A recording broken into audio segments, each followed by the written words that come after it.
we first bought this land, I made sure we had water rights explicitly attached to our deed.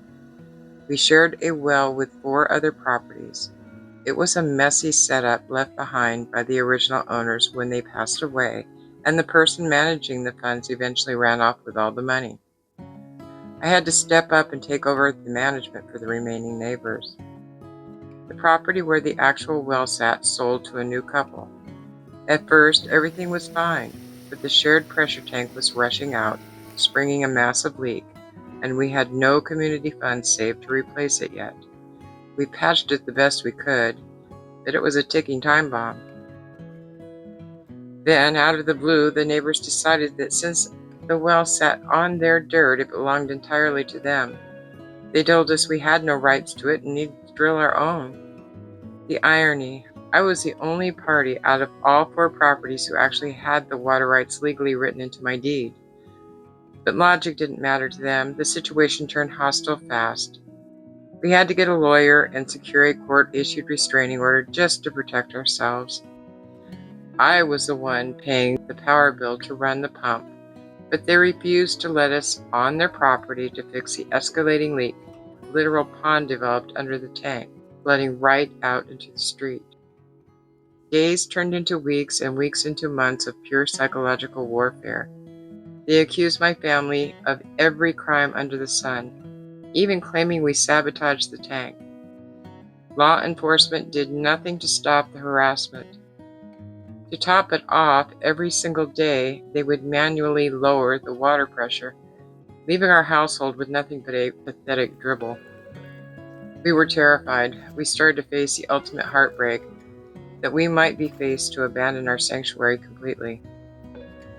After months of fighting and losing battle, emotionally exhausted, I finally gave up. I stopped trying to control it, and I just let Jesus take the wheel.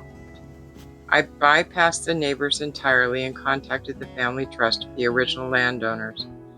When their attorney realized that we had legitimate water rights, we prepared to take the neighbors to court. But right before the hammer dropped, we discovered a devastating detail. The original owners had failed to officially file those rights in the county recorder. There was a hole in our case, and a legal battle was going to cost a small fortune that we didn't have. Back to square one. Hopelessness crept back in, and the neighbors kept aggressively letting the water run into the street while we paid the bill. Then, a letter arrived from the family trust. My stomach sank. I opened it expecting the absolute worst. As I read the words, my jaw literally dropped.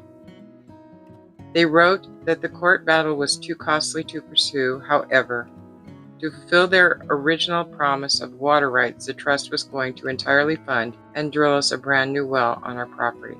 The drillers came out, a brand new well was dug. We filed the abandonment paperwork for the old one, legally took the power bill out of our name, flipped the switch, and connected our house to our own water. We were finally free from the hell that they inflicted. The neighbors tried one last desperate move.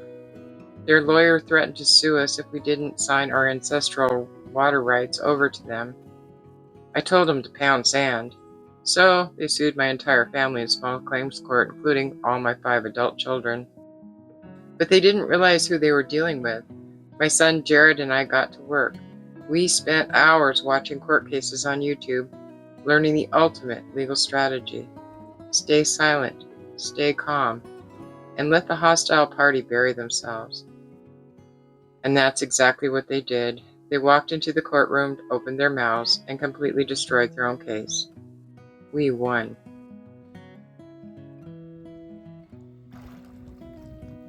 That year, I celebrated my birthday with the best present a woman could ever ask for, a beautiful independent $30,000 water well, a total victory in court.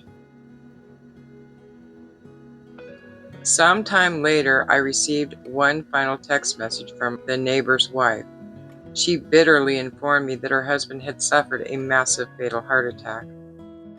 She said, "I'm sure that makes you very happy." It didn't make me happy. I didn't wish that on anyone. But it was an undeniable sign. I had handed the wheel over to a higher power, and the man who spent years trying to drive my family out of our home passed away. and he passed away on my birthday, April 11th.